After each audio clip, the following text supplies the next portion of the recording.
નમસ્તે, હું ડોક્ટર દિશાલી પટેલ. આજે અમારી સાથે છે ડોક્ટર કૌશલ ભટ્ટ, જે ભાવનગરમાં છેલ્લા 15 વર્ષથી એઝ અ પીડિયાટ્રિક ફિઝિયોથેરાપિસ્ટ તરીકે કિડ્સ પીડિયાટ્રિક ફિઝિયોથેરાપી ક્લિનિકમાં કાર્યરત છે. તો આજે આપણે એમની પાસેથી જાણશું અર્લી ઇન્ટરવેન્શન એટલે શું. નમસ્તે. તો ડોક્ટર કૌશલ સર, આજે તમે અમને જણાવશો કે અર્લી ઇન્ટરવેન્શન એટલે શું?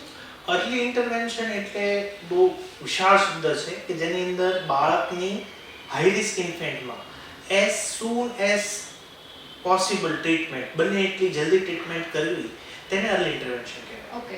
તો સર, તમે વાત કરી કે હાઈ રિસ્ક ઇન્ફન્ટ, તો એમાં કયા કયા પ્રકારના ચાઇલ્ડની કન્ડિશન ઇન્ક્લુડ થતી હોય છે? હાઈ રિસ્ક ઇન્ફન્ટ એટલે જે બાળકોને કોઈ કારણસર આઈસીયુમાં એડમિટ થવું પડ્યું હોય, કે જે લોકો જન્મીને રડ્યા નથી, કે મળનું પાણી પી ગયેલા છે, જેને કે મિકોનિયમ એસ્પિરેશન, લો બર્થ વેઇટ, ઓછા વજન સાથે જન્મેલા બાળકો કે વહેલા જન્મેલા બાળકો, આ બધા જ બાળકોને હાઈ રિસ્ક ઇન્ફન્ટ કહેવાય, કે જેને ડેવલપમેન્ટ લેટ થવાની સૌથી વધારે શક્યતા હોય. બરાબર. તો સર, તમે કીધું કે આઈસીયુમાં એડમિટ થયેલા હોય, તો જ્યારે તમે એનઆઈસીયુમાં એડમિટ થયેલા બાળકોને જોવા જતા હો છો, તો ત્યારે તમે એમાં શું ચેકઅપ કરતા હો છો?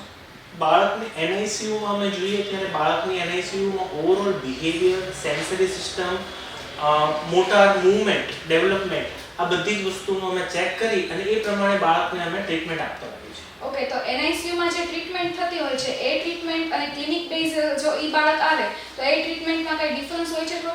એનઆઈસીયુની ટ્રીટમેન્ટમાં મોસ્ટલી પેરેન્ટ્સને શીખવાડતા હોઈએ છીએ શું કરવાનું, અને એ પછી જ્યારે બાળક ડિસ્ચાર્જ થાય પછીના અસેસમેન્ટ માટે અમે ક્લિનિક બોલાવતા હોઈએ છીએ. એનઆઈસીયુ અને ક્લિનિક બેઝ થેરાપી અને ટ્રીટમેન્ટ અસેસમેન્ટ, એ ત્રણેયમાં ઘણો બધો ડિફરન્સ છે.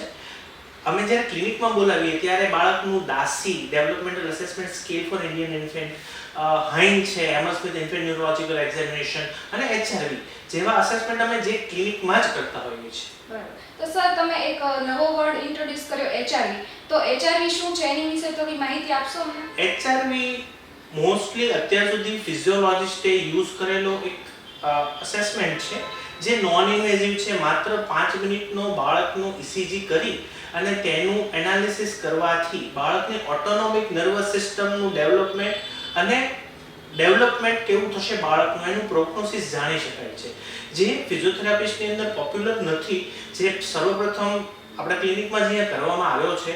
પણ નોન ઇન્વેઝિવ હોવાને કારણે, માત્ર 5 મિનિટનું ઇસીજી કરવાનો હોવાને કારણે, અને જો એની અંદર સરખી રીતે જો રીડિંગ કરતા આવડે તો ખરેખર સારી રીતે બાળકનું આગળનું પ્રોગ્નોસિસ કરી શકાય છે. બરાબર. તો એચઆરવીમાં તમે કયા કયા પ્રકારની કન્ડિશન જોતા હો છો, મતલબ કયા કયા બાળકો ઉપર એ ચેક કરી શકાય?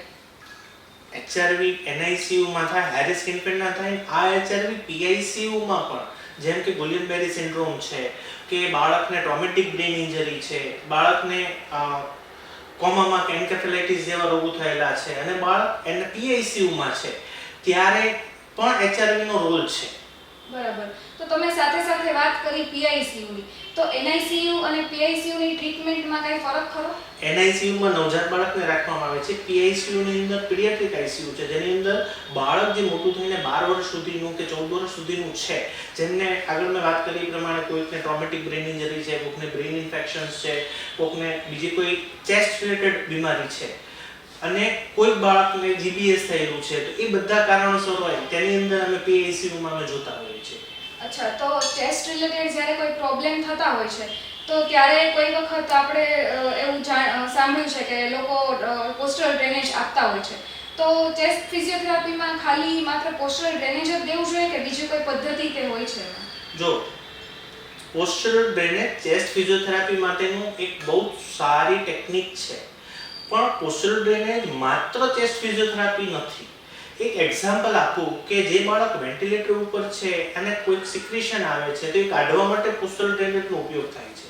પણ ફરી વખત ફેફસાને કામ કરવા માટે, તો એની આજુબાજુના સ્નાયુઓને કામ કરવા માટે બ્રીધિંગ ફેસિલિટેશન છે, બ્રીધિંગ મસલ પીએનએફ છે, બ્રીધિંગ એક્સરસાઇઝ છે, કે મસલ સ્ટ્રેન્થનિંગ છે, ઇન્સ્પિરેટરી એક્સપિરેટરી એક્સરસાઇઝીસ છે, એ ઘણા બધા પ્રકારની એક્સરસાઇઝ એની અંદર ચેસ્ટ માટે થઈ શકે છે.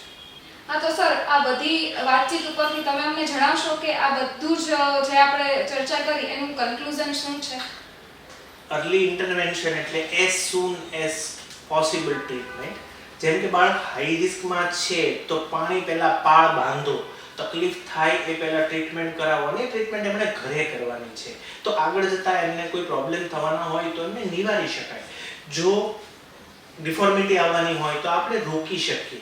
અને જો બાળક PICUમાં છે તો બાળકને PICUમાં પણ as soon as possible treatment કરવાથી બાળકને જલ્દી રિકવરી લાવી શકાય.